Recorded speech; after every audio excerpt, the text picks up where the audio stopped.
What is going on, everyone? I am back, and I finally hit the jackpot at Ross. Well, not a big jackpot, but I scored a bunch of Black Series figures, and I'm going to go through them with you now. First off is Deidre Mero, and I did get 2 of these. I was planning to do a custom job on one, so stay tuned for that. Now, I'll preface all of this by saying these aren't the best deals in the world. I know I've seen other folks out there get better deals, and they're certainly not the best figures I've seen people find at Ross, but until this point, I had seen literally no Black Series figures at either of my local Ross stores. So finding some, especially this amount in terms of variety, was pretty fun, and so I scooped these up. Again, these aren't the best figures. There's a reason they're at Ross, especially this one here with Osha from the Acolyte series. I really just bought this for the pip droids in there, and that can be said for Wim as well. I liked the accessories he came with. Nothing against the character. I did like the Skeleton Crew series as well, but yeah, not enough to buy this figure. I thought for $6 though, those are some pretty good accessories. So same goes for Osha. Deidre Mero I think is actually a decent figure, so I'm happy to have had that one in this pickup. And alongside Osha, there was also her twin from the show Acolyte, May. And I think this is a nice soft goods robe that May comes with. So again, mostly picked this up for the accessories. And I will say, even at the discounted $7 or $8 price point, it was still kind of painful to even purchase this figure. But I thought it was worth it for the accessories. I think that mouth or face covering along with the soft goods robes is almost worth that.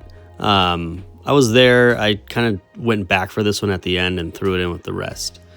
This Andor figure is one of the cooler grabs from this haul at Ross. Not a ton in terms of accessories, but a pretty good face sculpt and likeness with that photoreal on him. So pretty happy with this one. It was also the $8 range. All of these were either $6 or $8. Didn't find any for less than that, but they didn't exceed $8 either. Next up, we have probably the best of the group, which is the Ahsoka the White from the Peridia version of Ahsoka. This was actually like found in line in a bin as the line kind of snaked around to the register. Luckily, we were in line long enough for me to spot this and scooped it right up. So happy with this find. I kind of like the white lightsabers here from that appearance, and pretty good likeness to the on-screen look. And then kind of tossed these in. I know they're not Black Series, but I've also recently picked up a couple, and I mean like 2 G.I. Joe figures that were very reminiscent and kind of nostalgic from my childhood.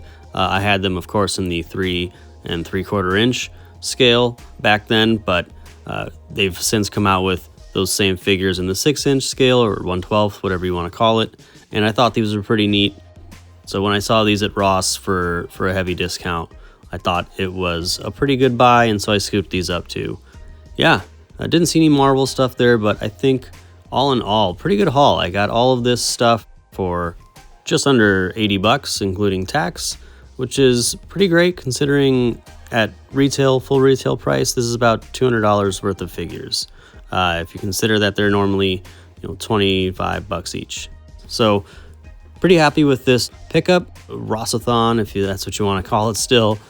And yeah, I'll be definitely checking them out a little bit more regularly to see if they've got any more figures going through the rotation there. But was finally able to pick some up and get some figures from Ross at a pretty hefty discount, and so very happy there. Let me know what you guys think of these. Do you want to see a full-on review of any of these figures, including the G.I. Joe stuff? Let me know in the comments, and until the next video, I will catch you on the flip side.